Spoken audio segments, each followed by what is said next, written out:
السلام علیکم ورحمۃ اللہ وبرکاتہ۔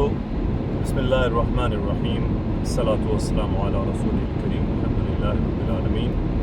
ایک روایت ہے، ایک تفسیر میں آئی ہے کہ رسول اللہ صلی اللہ علیہ وسلم نے فرمایا، ایک بار کیا ہوا، ایک واقعہ پیش آیا، قالت الملائکۃ، فرشتوں نے کہا یا ربنا، اے ہمارے رب، صوت معروف من عبد معروف، جانی پہچانی آواز ہے جانے پہچانے بندے سے ہے، ولا ندری این ہوا، نہیں جانتے وہ کہاں ہے۔ یعنی فرشتوں نے آواز پہچان لی، اور جب انہوں نے آواز پہچان لی تو بندہ بھی ان کے ذہن میں آ گیا، لیکن فرشتے یہ کہہ رہے ہیں کہ ہمیں معلوم نہیں وہ ہے کدھر، یعنی ہم تک آواز آ رہی ہے اس کی پکار جو اس نے لگائی ہے۔ اللہ تعالیٰ نے جواب دیا، قال اللہ عز وجل ذاک عبد یونس، وہ میرا بندہ یونس ہے، وَهُوَ بِأَرْضٍ غَرِيبَةٍ، اور وہ ایک اجنبی جگہ پر، یعنی فرشتوں کے لیے تو اجنبی تھی نا، اللہ کے لیے تو کچھ اجنبی نہیں ہے، یعنی فرشتوں سے جو فرشتوں کو جواب دیا تو انہیں کہا کہ وہ ایک اجنبی جگہ پر ہے، وَهُوَ بِأَرْضٍ غَرِيبَةٍ، ایک اجنبی جگہ پر ہے۔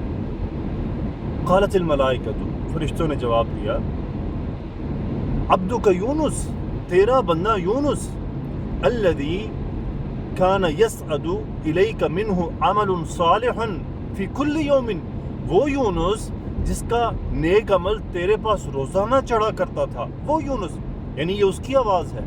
کہاں ہے وہ؟ یعنی بِأَرْضٍ غریبہ، ایک اجنبی زمین پر ہے۔ عجیب بات ہو گئی۔ اللہ تعالیٰ نے جواب دیا، قال اللہ عز وجل نعم، اب فرشتوں نے جو جواب دیا، قالت الملائکۃ اللہم شفعنا فیہ، اللہم شفعنا فیہ، یا اللہ ہماری سفارش اس کے لیے قبول کر لے۔ وہ صوت معروف کیا تھی؟ یعنی انہوں نے آواز سنی، وہ آواز تھی کیا؟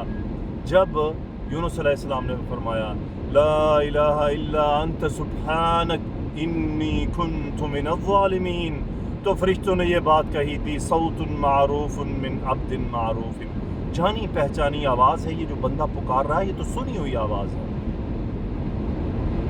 اب دیکھیے یونس علیہ السلام مچھلی کے پیٹ میں چلے گئے ایک وجہ سے، اب اللہ سبحانہ و تعالی نے یونس علیہ السلام کو مچھلی کے پیٹ سے آزادی دی، اور ان کو یعنی اللہ تعالیٰ نے ان کو معاف فرما دیا، لیکن فرمایا کیا؟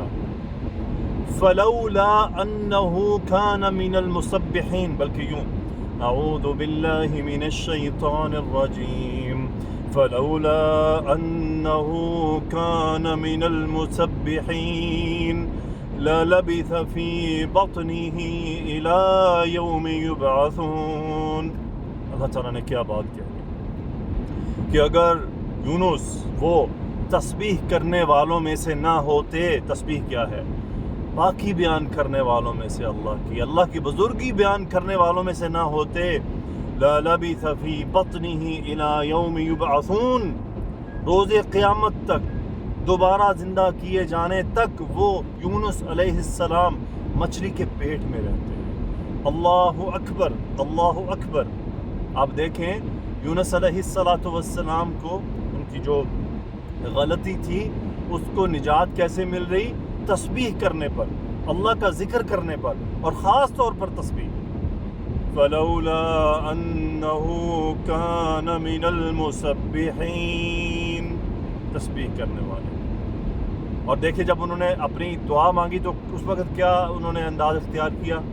لا الہ الا انت سبحانک انی کنت من الظالمین، پہلی توحید بیان کی، لا الہ الا انت، تیرے سوا تو کوئی معبود نہیں، کوئی قابل عبادت نہیں، کوئی مستحق عبادت نہیں، تو ہی ہے اکیلا، لا الہ الا انت، سبحانک، تو بے عیب ہے، پاک ہے، بزرگ و برتر ہے، سبحانک، انی کنت من الظالمین، انی کنت من الظالمین میں دو کام کیے، ایک اعتراف، دوسرا عبدیت، لا الہ الا انت سبحانک انی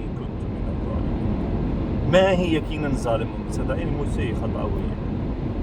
تو جب انہوں نے یہ اعلان کیا تو دیکھیے یہ اس دعا کے ساتھ جو بھی آدمی دعا مانگتا ہے اس کی دعا قبول ہو جاتی ہے۔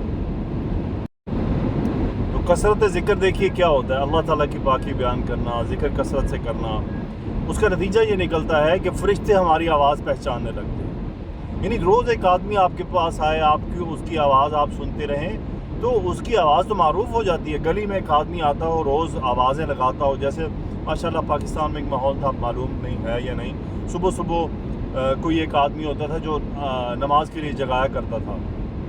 اب اس کی آواز معروف تھی، وہ کوئی اس کو شکل سے نہ جانتا ہو، لیکن اگر وہ کہیں کسی گلی میں بول رہا ہوگا تو کچھ جس نے اس کی آواز سنی کہ ہاں یار یہ آواز تو سنی ہے۔ تو دیکھیں فرشتے، اس کا مطلب ہم جو ذکر کرتے ہیں فرشتے ان آوازوں کو ریکارڈ کرتے ہیں۔ تو کیا خیال ہے کہ میں آپ ہم ان میں شامل ہو جائیں جن کی آوازیں، جن کے ذکر آسمان پر پہنچتے ہوں اور فرشتے ان آوازوں سے واقف ہوں، یہ تو فلاں بندے کی آواز ہے۔ تو خدا نہ خواستہ کسی دن ہم پر مشکل پڑے گی، جب ہم اللہ کو پکاریں گے تو فرشتے بھی ہماری سفارش کریں گے، یا اللہ تیرا یہ کوئی بندہ ہے، ہماری سفارش اس کے حق میں قبول فرما لیں۔ تو دیکھیے ہمیں چاہیے کہ ہم آج دنیا میں لوگ مشہور ہونے کے لیے کیا نہیں کرتے، اور اپنا بس اللہ تعالی ہم سب کو ہدایت عطا فرمائے۔ تو اللہ سبحانہ و تعالی ہمیں ذاکرین میں شامل فرما لے جو اللہ کا کثرت سے ذکر کرنے والے ہیں۔ اللہ تعالی ہمیں ان میں شامل فرما لے جن کی آوازیں آسمانوں پر مشہور ہے، فرشتے ان کو جانتے ہیں، فرشتے ان کو پہچانتے ہیں، اور فرشتے پھر ان کی سفارشیں کرتے ہیں۔ اللہ سبحانہ و تعالیٰ سے دعا ہے میری بھی اس سفر میں حفاظت فرمائے۔ سبحانک اللہم و بحمدک، اشہد ان لا الہ الا انت، استغفرک و اتوب الیک۔ اللہم صل وسلم علی نبینا محمد، آمین یا رب العالمین۔ السلام علیکم و رحمۃ اللہ وبرکاتہ۔